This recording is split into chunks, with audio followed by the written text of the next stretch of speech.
하나님 말씀 로마서 1장 18절.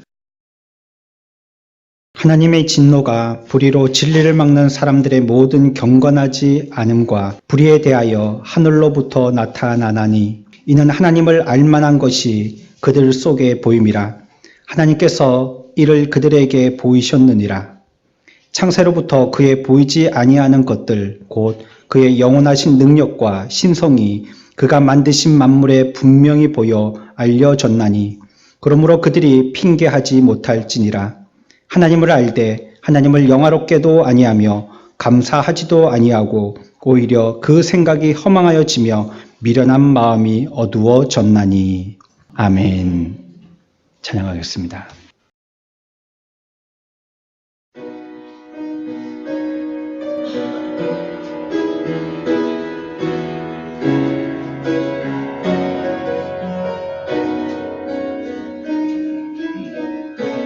고독한 밤하늘의 큰 별이 양떼를 지키던 목자들에게 큰 기쁨의 소식을 전했네. 온 세상 알도록 작은 마을 베들레헴에서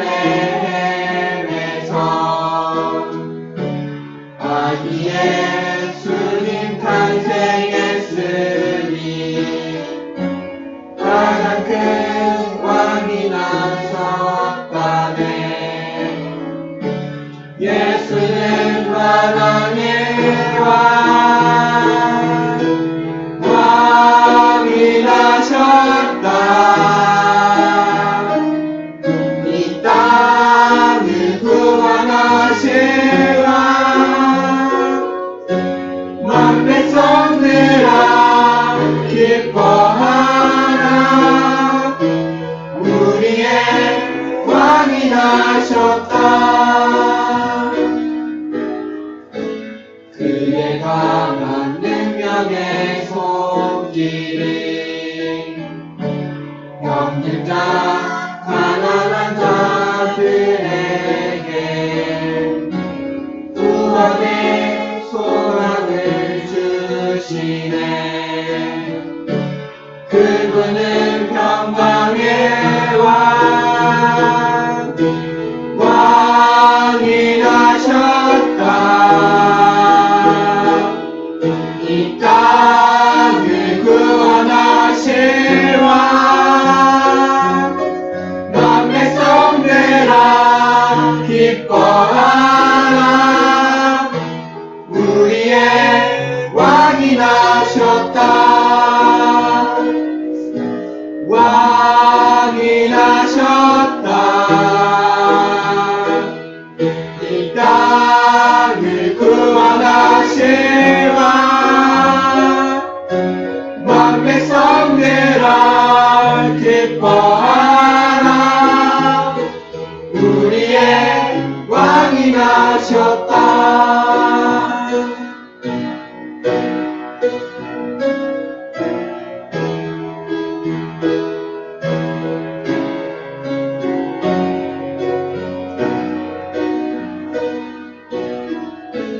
거룩한 밤하늘의 큰 별이 양떼를 지키던 목자들에게 큰 기쁨의 소식을 전했네.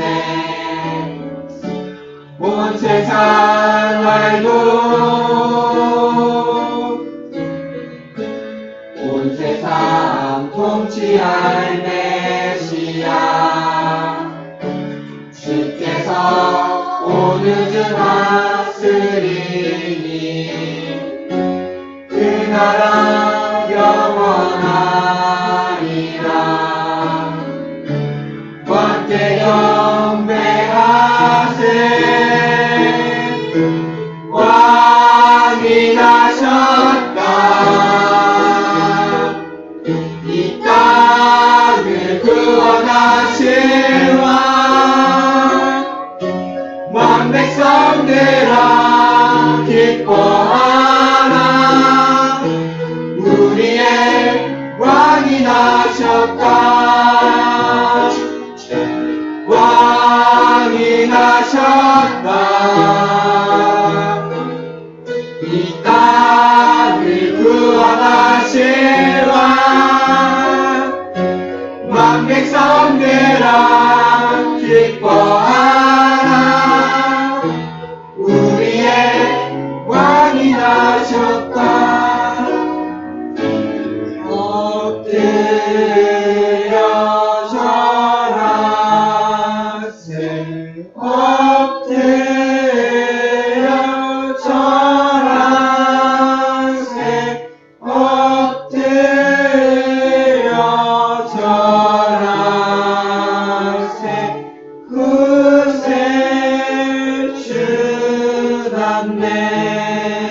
엎드려 절하세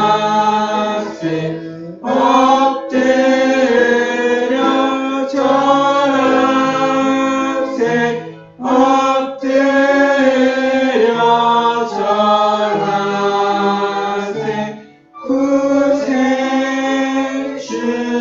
구세주났네.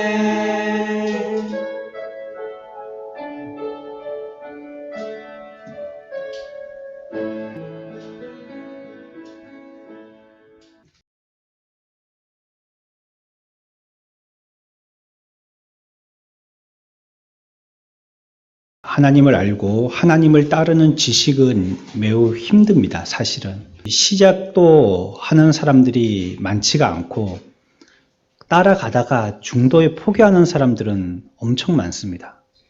마지막에는 결국 가지 못하고 아예 갈 길을 완전히 방향을 바꾸는 사람들도 많습니다.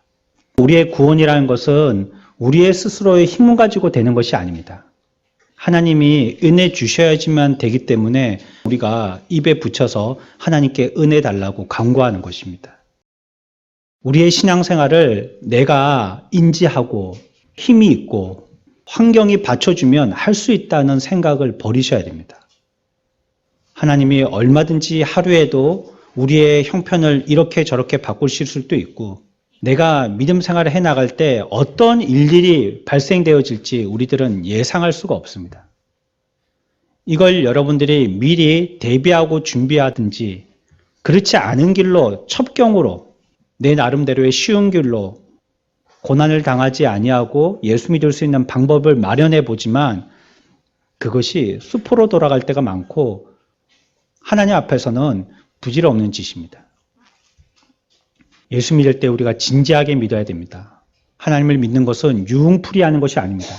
여러분들도 이 시간에 오셔서 세상에 한 일주일 동안 피곤하게 살았는데 하나님의 말씀 들으면서 위로를 얻어야지, 바카스 한 병 마시는 것처럼 시원함을 얻고 좀 위로를 얻어야지 라고 오셨다면 예배 시간에 마음을 좀 고치시는 게 좋습니다. 이 시간은 개그 프로 하는 시간 또 연설하는 시간 또 시사 가르쳐주는 시간 또 여러분들을 위로하는 시간도 아닙니다. 하나님의 말씀 앞에 진지하게 앉아서 하나님이 과연 이 시대에 우리들에게 무엇을 말씀하시는지 조용히 듣는 시간입니다. 이 시간에 주의 음성을 듣는 저와 여러분들 다 되시기를 축원합니다. 오늘 제목이 무겁죠? 핑계 댈 수 없는 뇌죄입니다. 인간이 가질 수 있는 모든 생각 중에서 가장 중요한 생각이 있는데 그것은 하나님을 아는 것입니다. 우리 같이 한번 해봅시다. 하나님을 아는 지식. 하나님을 아는 지식.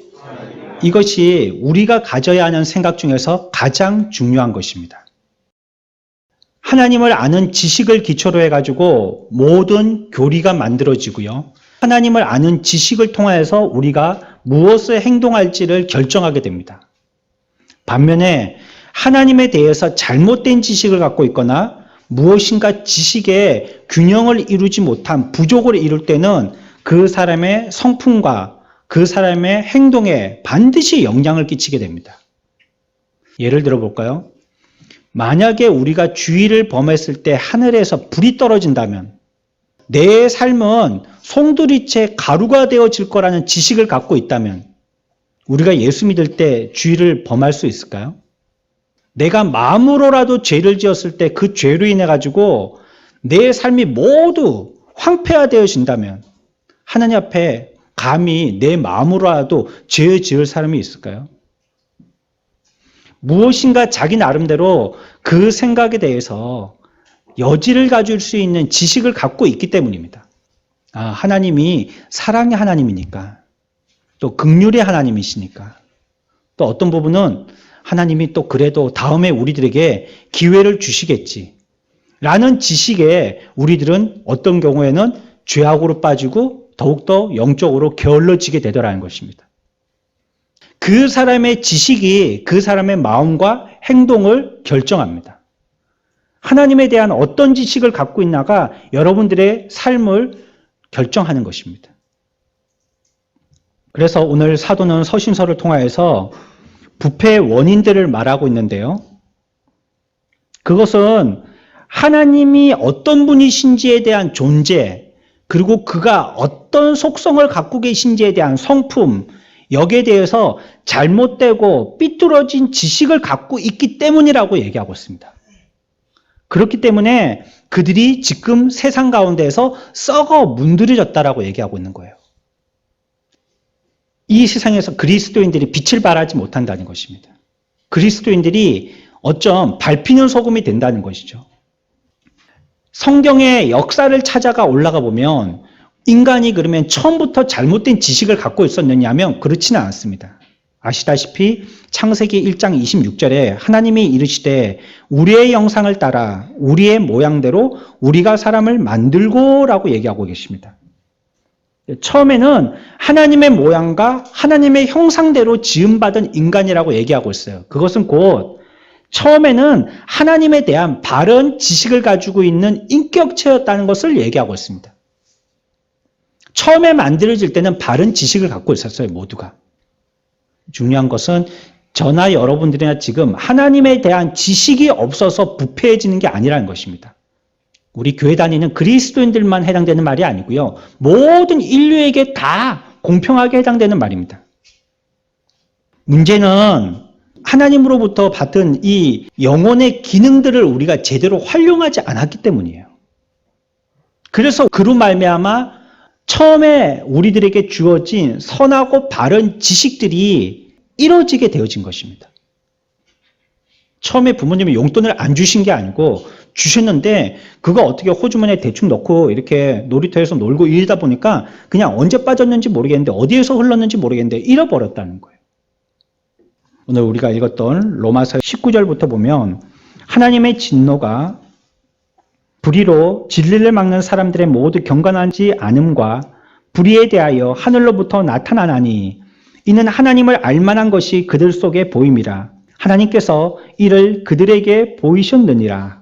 창세로부터 그의 보이지 아니하는 것들 곧 그의 영원하신 능력과 신성이 그가 만드신 만물에 분명히 보여 알려졌나니 그러므로 그들이 핑계하지 못할지니라. 하나님을 알되 하나님을 영화롭게도 아니하며 감사하지도 아니하고 오히려 그 생각이 허망하여지며 미련한 마음이 어두워졌나니 라고 얘기하고 있습니다. 그들에게 이미 보이셨고 알려졌지만 거기에 대해서 잘못 쓰거나 잃어버려가지고 없는 것 같이 되어졌다라고 얘기하고 있는 것입니다. 우리 주변에 있는 모든 환경에는요, 하나님의 영원하신 능력과 하나님의 영원하신 신성이 거기에 입혀져 있습니다. 어디를 보아도 그렇습니다. 우리가 쉽게 소풍을 가서 하늘을 보고 푸른 나무를 보고 시냇물을 보고 바다를 보고 그러면 거기 가서 늘 부르는 참 아름다워라 찬양하지 않습니까? 또 왜 찬양하죠? 그 아름다운 풍경에 우리가 그냥 인간적인 감성의 저조성인가요? 그걸 보니까 하나님을 알게 되더라는 거예요. 우리가 연구를 하고 또 공부를 많이 한 박사나 그런 사람들이 돼가지고 천체를 갖다가 연구하든지 인간을 연구하든지 의사가 돼서 수술을 하든지 이래 보면 그런 말들을 해요. 여러분들 이국종 교수 아시죠? 유명하잖아요. 우리나라의 긴급외상센터 이 일에 대해서 국가적인 어떤 필요를 무엇이 어떻게 돼야 되는지에 대해서 우리들에게 몇 번 시사를 통하여서 알려주었던 의사 선생님이시죠. 그분이 그런 얘기를 해요. 자기로서는 최선을 다해 본다는 거. 자기 부모님이 그렇게 얘기했대요. 정확한 표현인지는 모르겠지만 너는 참 못난이야. 하지만 널 통해서 한 명이 죽고 살 수 있는 일을 할 수 있다는 것은 굉장히 떨리는 일이야. 이런 얘기를 했다는 거예요. 부모님이 이국종 교수를 두고 그렇게 얘기했다는 거예요. 그런데 그 이국종 교수는 뭐라고 하냐면 나는 수술실에 들어가서 최선을 다해보지만 그 이유는 내가 전혀 손댈 수 없는 일이라 라고 얘기합니다. 그냥 맡기고 기다리는 수밖에 없다는 거죠. 그분이 기독교인인지는 모르겠지만 우리 그리스도인의 말로 바꾼다면 하나님이 뜻하신 바대로 될 것이라고 생각하는 것입니다. 모든 것들을 볼 때에 우리의 인간의 능력은 한계가 있다는 걸 깨닫게 되고 또 모든 만물 가운데 하나님의 형상을 그들 가운데 다 투영시켜 놨다는 것을 우리들이 찾아볼 수가 있는 것입니다. 우상을 섬기는 미개한 부족뿐만이 아니라요, 다신론을 주장하는 이교도 철학자들도요, 공통적으로 신의 존재에 대한 개념을 가지고 있습니다. 아리스토텔레스는 신에 의해 완전하고 찬양할 만한 세계가 창조되었다, 이렇게 얘기했고요. 플라톤은요, 최상의 존재는 이성이나 자연이 아닌 신이다 라고 이렇게 얘기했어요. 다 신의 존재는 얘기해요. 신의 존재는 인정하더라는 것입니다. 그리고 모든 사람들에게 하나님의 어떤 빛의 요소들을 넣어주셨어요. 도덕적인 빛을 넣어주신 것입니다. 도둑질한 사람이든지 정욕적인 죄를 저지른 사람들에게 그 행동에 대해서 착한 거라고 생각하십니까? 라고 물어본다면 모두 다 한결같이 아니라고 얘기할 만한 도덕적인 빛을 모두에게 넣어줬다는 것입니다. 이것이 그 사람들이 하나님에 대한 지식이 처음부터 없었기 때문에 나는 하나님의 징계로부터 예외라라고 얘기할 수 없는 정확한 증거가 된다는 것입니다. 자기가 판단할 수 있어요. 자기가 생각할 수 있다는 것입니다. 아무리 자기가 부정하고 거짓말하더라도 자기의 속은 거기에 대해서 메아리와 같이 외치는 소리를 스스로 듣게 되더라는 거예요. 하나님을 알만한 지성의 빛을 그 사람들이 가지고 있지만요, 그 빛에 따라서 살지 않는 것이 문제입니다.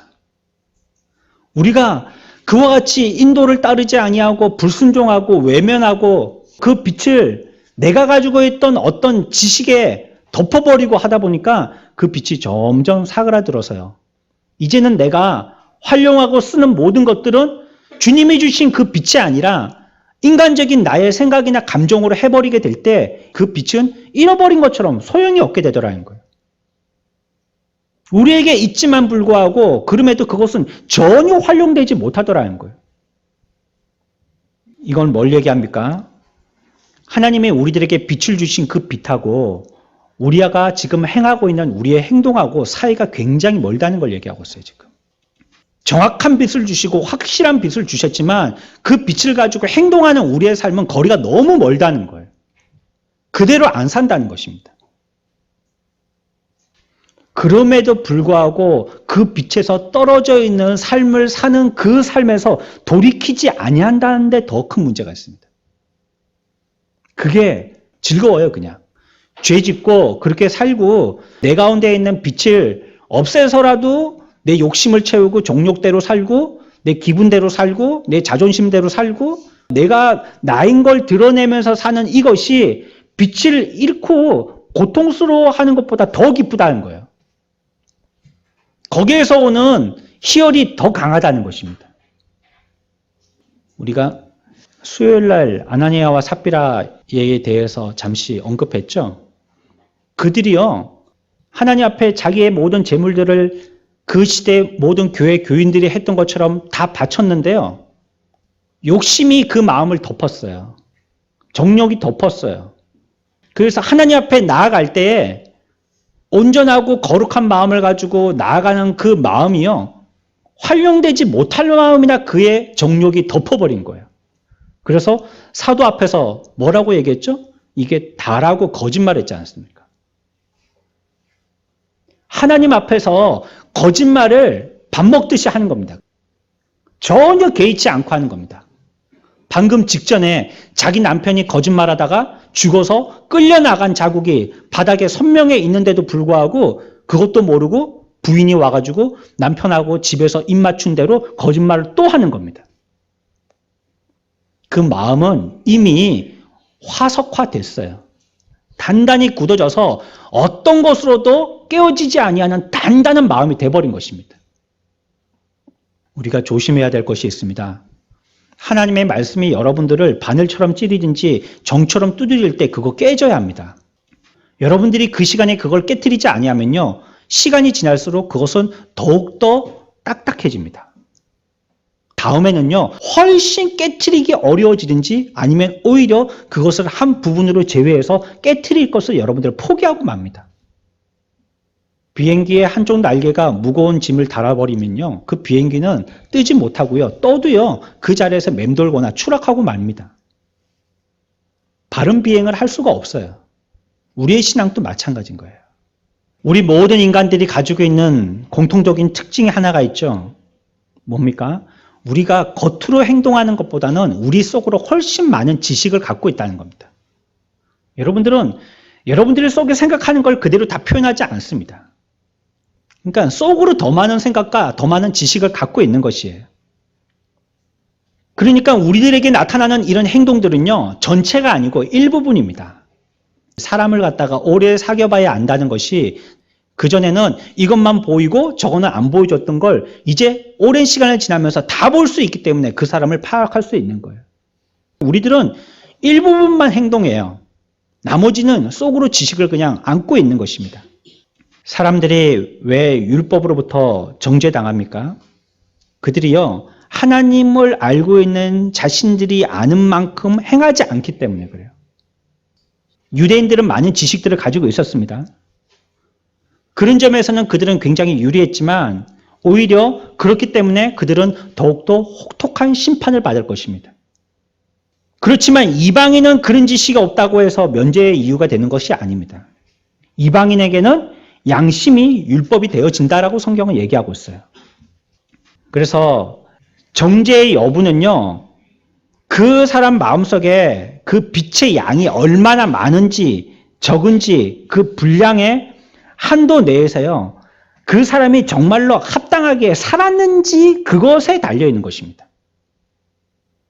유대인들은 유대인들만큼의 많은 하나님을 아는 지식을 갖고 있고 이방인은 이방인만큼 하나님을 아는 지식이 처음에 그 사람들이 만들어질 때부터 도덕적인 지식을 넣어주셔서 갖고 있는데 이것을 가지고 자기가 아는 만큼 얼마나 행위로 살아냈냐는 거예요. 그것이 스스로를 심판하고 정죄하는 율법이 되는 것입니다. 로마서 2장 12절에 무릇 율법 없이 범죄한 자는 또한 율법 없이 망하고 무릇 율법이 있고 범죄한 자는 율법으로 말미암아 심판을 받으리라 라고 얘기하고 있습니다. 나는 몰라서 그렇게 죄 지었어요. 핑계댈 수 없다는 거예요. 모르는 사람도 아는 정도의 빛은 주셨어요. 우리들은 많이 받았죠. 많이 배웠죠. 많이 체험했죠. 그러면 우리에게는 더 큰 책임이 있다는 것이에요. 어쩜 우리가 일찍 믿고 오래 믿었기 때문에 큰 은혜를 받을 것을 소망하지만 하늘나라에 가서도 큰 상급을 소망하지만 한면으로는 그만큼 행위로 나타내지 못했다면 우리들은 그만큼 그에 대한 책임을 져야 된다는 말입니다. 성경은 뭐라고 얘기하죠? 많이 받은 자는 그만큼 많이 주인이 요청할 겁니다. 많이 줬으니까요. 하지만 하나나 둘 받은 사람에게는 하나 둘 그거 요청할 겁니다.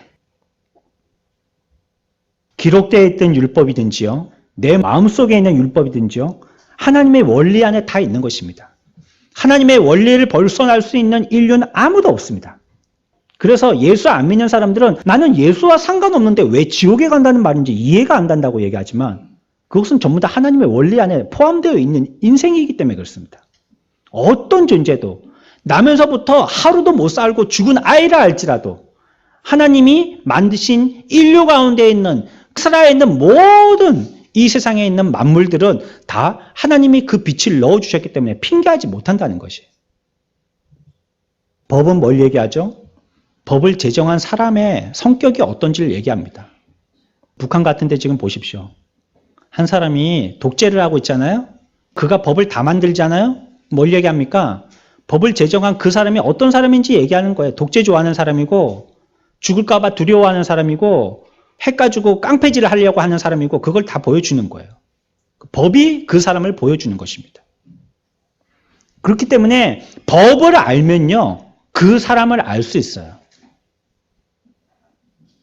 기록된 법이든지 마음의 법이든지요, 자신을 판단하는 사람은요, 그 법의 제정자 하나님에 대하여서 누구도 부인할 수 없는 증거가 되는 거예요. 하나님을 아는 지식은 모든 믿지 않는 자들이 하나님 앞에 정죄와 파멸 가운데 있다는 것을 보여줍니다. 인간은 자신의 본성 안에요, 이성과 양심의 빛을 충분히 누리면서 살고 있습니다. 빛과 함께 자연의 법칙들로 말미암아 우리의 영원하신 심판장 되시는 그분 앞에서 어떤 사람들도 변명되지 못하게 하신 겁니다. 안으로 알게 하시든지 밖으로 알게 하시든지 어떻게든지 우리들을 알게 해주셨기 때문에 여기에 대해서 우리들은 어떤 변명도 될 수 없어요. 그래서 믿지 않는 자들이 무지하다라고 생각할 수 있습니다. 그들이 나무나 짐승이 가지는 것 정도로 하나님을 이해하고 있고 그렇기 때문에 그들에게 악이 나타나도 몰라서 했기 때문에 그거는 이해해 줘야 된다고 생각하죠. 그들의 인생은 짧고 무지 속에서 살고 있는데 어떻게 영원히 살아계신 전능하신 하나님을 갖다가 다 이해할 수 있냐라고 핑계댑니다. 자기들이 짧은 세상 가운데서 짓고 있는 이 짧은 죄가 어떻게 영원한 나라에 가서 영원이라는 시간 가운데서 형벌 받아야 되는지는 불공평하다라고 얘기하는 거예요. 마치 뭐와 같이 얘기하냐면요. 나는 태생적으로 날 때부터 그렇게 이성적이지도 않고 인격적이지도 않다라고 얘기하고 싶은 겁니다. 나라는 존재가 원래. 그래서 나는 그거 모른다는 거예요. 모르는 게 당연하고 모를 수밖에 없다라고 얘기하는 것입니다. 내가 하나님의 심판대 앞에 불려가서 하나님의 심판을 받는다면 나에게는 그만한 도덕적인 진리에 대한 지식이 없기 때문에 그렇다라고 변명하고 싶은 것입니다. 그렇다 할지라도 어떤 사람이라 할지라도 어떤 시대의 사람이라 할지라도 도덕적인 데 대해서는 문외한의 사람은 없습니다. 믿지 않는 사람들도 세상의 법에 따라서 살고 있고요. 그들이 가지고 있는 어떤 도덕적인 기초에 의해서 살고 있습니다.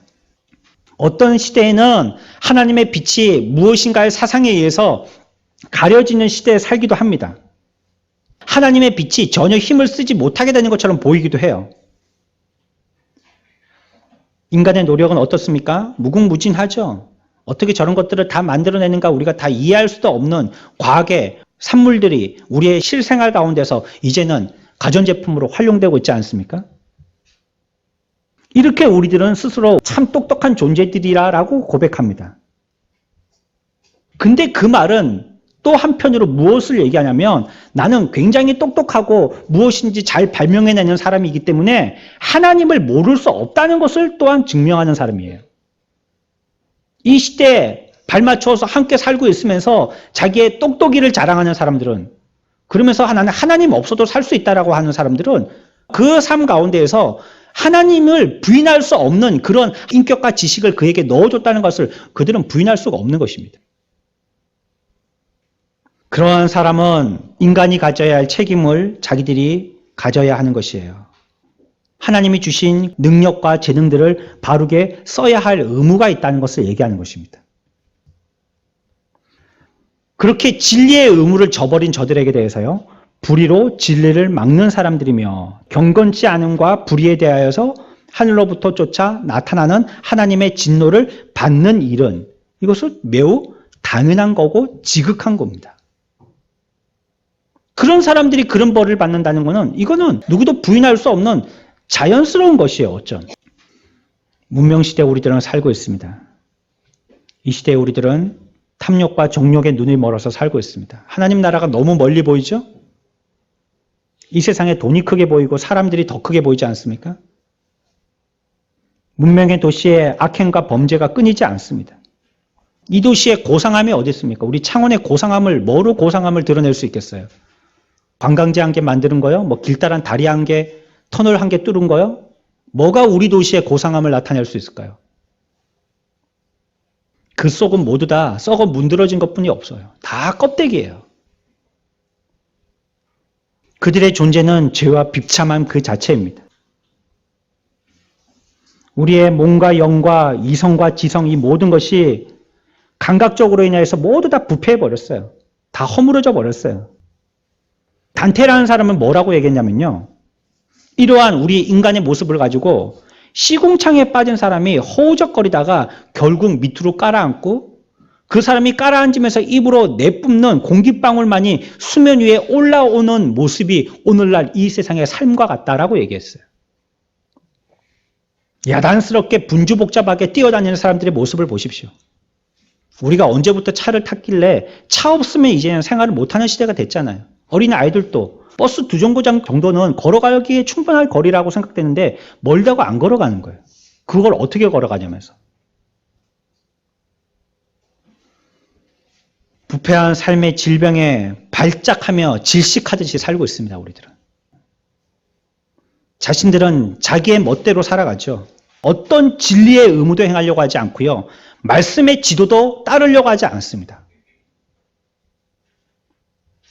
오늘날 교회에서 야단치면 그 사람이 그 교회에 붙어 있을까요? 그 사람은 진짜 잘난 사람입니다.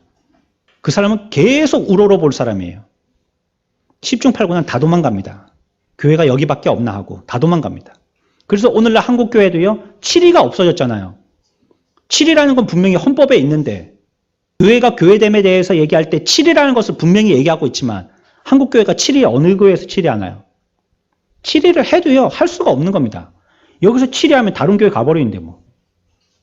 여기서 뭐 당신은 오늘부터 장로가 아닙니다. 앞으로는 당신은 세례에 같이 동참할 수 없습니다. 앉아만 계십시오. 그 다음 주에 뭐 다른 교회 가고 거기에서 성찬 받고 거기서 장로님이라고 불리는데요. 이름이 무색해졌어요. 7위라는 것이. 오늘날 현대 문명의 시대에 살고 있는 우리들의 실상이 이런 모습이라는 거예요. 세계 77억의 인구 중에서 오직 악행만 하도록 지음받은 하나님의 피조물은 아무도 없어요. 그들이 살고 있는 환경이든지 그들이 무지한 존재이기 때문에 그러는 것이 아니에요. 그들 스스로가 진리를 두기를 싫어해서 그런 거예요. 진리를 복종하기를 싫어해서 그런 겁니다. 다시 얘기하면 죄를 짓는 건요. 저와 여러분들의 의지입니다. 내가 그렇게 죄 지으려고 했다는 거예요. 하나님의 빛을 부정하고 덮어버리고 나는 이 문명의 시대에 문명을 탐닉하며 살겠다라고 결정을 한 겁니다. 그걸 선택한 겁니다. 우리에게 주신 빛은 점점 사그러지고 있어요. 빛에 따라서 살지 않는다는 거예요. 영적인 얘기를 하고 진리를 얘기하고 말씀을 얘기하는 사람을 조롱합니다. 시대에 맞지도 않는 소리 한다고. 그리고 우리들도 점점 시대에 편승해 갑니다. 따라가더라는 거예요. 세상이 그렇게 하니까 우리도 그렇게 해야 되고. 오늘날 그래서 어떻습니까? 이전에는요. 교회가 세상을 바꿨죠. 우리가 세상의 빛이라고 얘기하지 않습니까? 오늘날은 어떻게 합니까? 세상 것을 교회가 배우고 있습니다. 주님이 중심되어지는 곳이지 민주정치하는 데가 아니에요. 여러분들이 다 손을 들어서 가를 표시했다 할지라도 진리가 아니면 그거는 부해야 되는 겁니다. 싸우는 게 좋은 거 아니고요. 우리가 무엇인가 뭐 일을 할 때에 하나님의 뜻이 어딘지 이걸 찾아가는데 우리의 마음을 기울여야 되겠죠. 세상의 물질에 탐닉되어져 있는 문명의 시대에 살고 있는 저와 여러분들은 점점 여기에 덮여지다 보니까 희뿌연 연기가 가득 차 있는 목욕탕에 들어간 것처럼 그 앞이 잘 식별이 안 되는 겁니다. 뭘 해야 될지 하지 말아야 될지 걸어가야 될지 걸어가지 말아야 될지. 다시 얘기하면 이들은 자기들이 모르거나 환경 때문에 어쩔 수 없이 지은 죄가 아니라 의지에 의해서 스스로 결정했다는 거예요. 이거 우리가 하나님 앞에 고백해야 됩니다. 그 죄는요. 어쩔 수 없이 지은 게 아니에요. 내가 고백해야 돼. 이거 해결되지 않은 사람은 하나님 앞에 회개하지 않습니다. 다 변명되지. 우리 마음에 있는 이 본성이 자꾸 하나님에게서 떠나가게 만듭니다. 하나님의 거룩함을 기뻐하지 않습니다. 세상적이고 이기적이고 사악하고 야비하게 우리들은 움직입니다. 우리의 마음은 어느 쪽이 더 빠르냐? 거룩한 쪽보다도 죄 쪽에 훨씬 빠릅니다. 어린아이들이 무슨 말을 더 많이 배웁니까? 찬송, 거룩, 성결, 뭐 예배 이런 말을 배우기보다는요. 유치원 갔다 오면 단방에 욕부터 배웁니다. 금방 욕을 배워와요. 야, 이 삐뚤어진 코야. 막 이렇게 욕을 배워와요. 그 재밌거든요. 그 말 해보니까. 그것도 친구하고 웃으면서 그걸 써먹는 거예요. 하나님이 예수 그리스도를 통하여서 이 땅에 구세주를 보내야 하시는 이유가 거기에 있습니다. 우리들은 저나 여러분들이나 모두 다 쉽게 무너져 버리는 우리의 성향의 죄악성이 있어요. 그것이 시험으로 닥쳐온다면 두말 없이 케어돼 버리는 것이 있더라는 거예요. 강한 면은 엄청나게 강한데 그 면으로 때릴 때에는 그거는 뭐 망치로 때릴 것도 없이 손가락 갖고 밀어버리면 금방 넘어가는 그런 죄악성이 저와 여러분들에게 다 있더라는 거예요. 주님이 왜 오셨냐? 메시아를 왜 보내셨냐? 그것 때문에 보내신 겁니다. 우리 속에 있는 그 죄악성을 해결하려고 오신 겁니다. 우리의 인간의 본성의 이 악한 부패성이 하나님의 우리들에게 주시는 이런 새로운 은혜에 이와 같은 새롭게 하시는 이것이 아니고는 아무도 통제할 수 있는 사람이 없습니다. 자기 자신을 죄의 노예로 만드는 것은 다른 것이 아니고요. 자신의 악한 의지입니다. 누구도 나에게 죄를 지으라고 강요할 수 없어요. 자기가 최종적으로 결정하는 것입니다. 내 죄의 본성이 그냥 의지적으로 발동을 해가지고요. 내가 스스로 죄의 사슬과 굴레를 선택해버리는 겁니다. 그 사람은 자기의 죄로 심판받는 거예요. 우리의 부패한 죄악성은요, 계속해서 하나님의 속성과는 점점 더 반대로 가려고 합니다. 자꾸 나빠지려고 합니다. 우리 가만히 놔두면 저절로 될 줄 알지만 저절로 나빠져요. 하나님께서 주신 그 빛을 외면하는 것보다도요, 내가 죄악의 사람이라는 것을 더 확실하게 증거할 건 없어요. 그 사람의 빛을 보면 뒤를 돌아서 버리는데요, 뭐요. 그 사람은 분명히 죄악 가운데 물들어 있는 사람입니다. 진리를 얘기하면 그것이 듣기 싫어서 귀를 막는데요. 그 사람은 지금 죄와 짝하고 있는 사람이 분명합니다. 그러나 사람들은요, 자신의 상태에 대해서 우리가 한 4주 전에 함께 생각했던 것처럼 별 관심이 없어요. 자기 스스로에 대해서 관심은 없고요. 온통 남에 대해서만 관심이 많은 거예요. 누가 어쨌다, 뭐 어떻게 했다, 어쨌더라, 뭐 할락하는가 보다. 자기에 대해서는 별로 관심이 없어요. 난 잘하고 있다고 생각하는 거죠. 왜 그렇게 됐죠? 우리가 죄악 가운데 죄를 선택했기 때문이에요. 부패와 방종을 저와 여러분들이 선택했기 때문입니다. 그래서 우리 스스로에 대해서 우리들은 자꾸 모르는 사람이 되는 것입니다. 누구보다도 자기 자신에 대해서 자기가 잘 알아야 될 텐데 누구보다도 자기 자신을 모르는 사람이 되는 거예요. 만약에 우리가 스스로 깨닫고 빛 가운데 거하여서 나를 고쳐 자기에 대해서 잘 아는 사람이 되어 있다면 복음의 신실한 사역자들이 그들을 빛으로 인도하려고 하는 효과가 분명하게 나타나야 돼요. 왜? 복음의 사역자들은 진리의 말씀을 가르쳐서 그들이 어느 길로 가야 될지 그들의 길잡이가 되어주니까 제가 이렇게 하고 있는 것입니다. 오늘 이쪽으로 가셔야 된다고 손가락으로 이렇게 하고 있는 것입니다. 그렇다면 여러분들이 스스로를 알고 자기의 죄에 대해서 분명하게 깨달은 사람은 가던 길을 멈추고 이 길로 가야 되는 것입니다. 그게 복음의 효과죠.